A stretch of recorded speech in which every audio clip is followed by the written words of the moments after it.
You see the Paragat, the so-called Paragat manifestation, miraculous manifestation of Lord Rama, take place in the inner courtyard, not where it is now Birajaman. Oh, so in other words, this is a little bit of history or tradition that the judges have ignored or overlooked. Not only...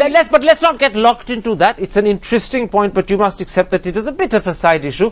Mr. Digvijay Singh, now that the judges have given 3 months to the different parties to try and sort out how they will divide this into 1/3, and the judges have also said that there can be compromises so that if someone wants more from one area, the government can give more out of the 67 acres it holds.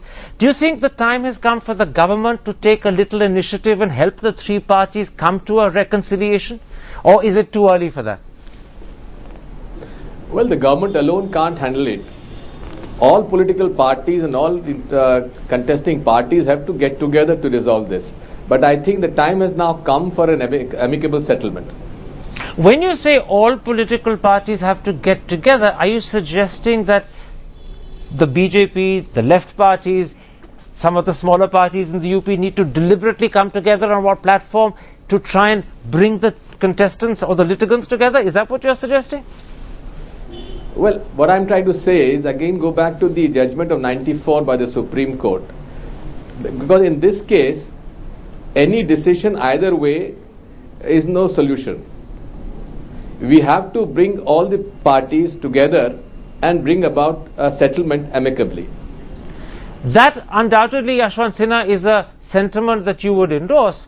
But given that at least one party, the Sunni Waqf Board, have already announced that they will be going in appeal to the Supreme Court, what hope can there be for the reconciliation element of the Allahabad High Court coming to fruition? Is there just an aspiration therefore? Karan, I don't endorse that suggestion at all. Why has this lasted 6 decades? Because the political process in the country, including the Parliament of India, could not find a solution. And ultimately, it was the judiciary which everyone trusted to give us a verdict. A verdict has come from the High Court, a verdict could come from the Supreme Court. I don't think we should pursue that route at all of any out-of-court settlement at this stage.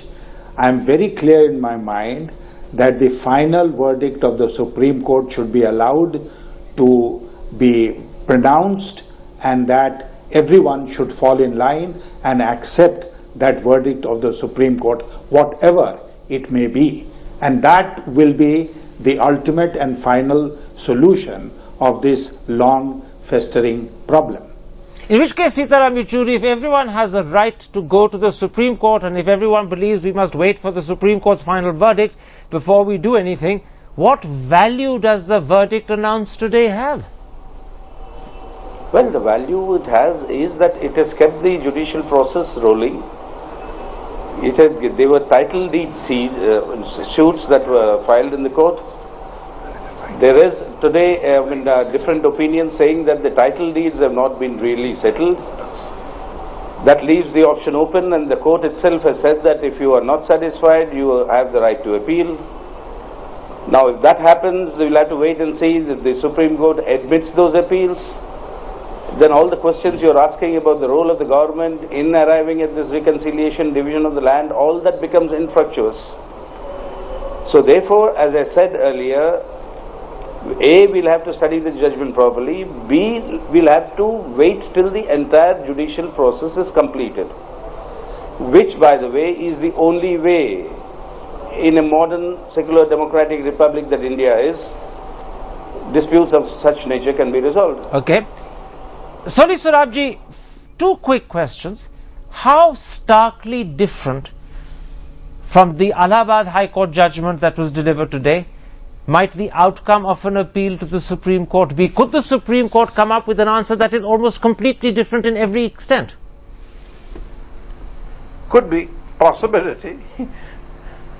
But the question is, Karan, if I may take you up on the thing you said earlier, even by pending appeal to the Supreme Court, is it not possible to make some efforts on the line of reconciliation or amicable solution on the line suggested by the Allahabad High Court? Can I interrupt there? Because if everyone has a right to go to the Supreme Court, will they bother to pursue the line of reconciliation and compromise, the three-way split suggested by the Allahabad High Court? It seems to me that if you pursue one, you don't go and appeal to the Supreme Court. And if you're going and appeal to the Supreme Court, why waste your time trying to divide the land between the three of you? No. You go to the Supreme Court, that's your constitutional right.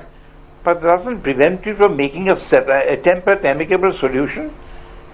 In case before the matter reaches the Supreme Court, or the Supreme Court decides we may have the happy, maybe I'm being utopian, you may have a almost a solution on most of the matters. Now mind you, Justice Verma in that 1994 judgment which Digvijay Singh referred to really expressed that hope at the end of it. It will be only if both sides feel that this is the place where both can worship, which is the place where both can exist side by side, and maybe the High Court took a cue even from that sentiment expressed by Justice Verma. But I don't see why no attempt should be made.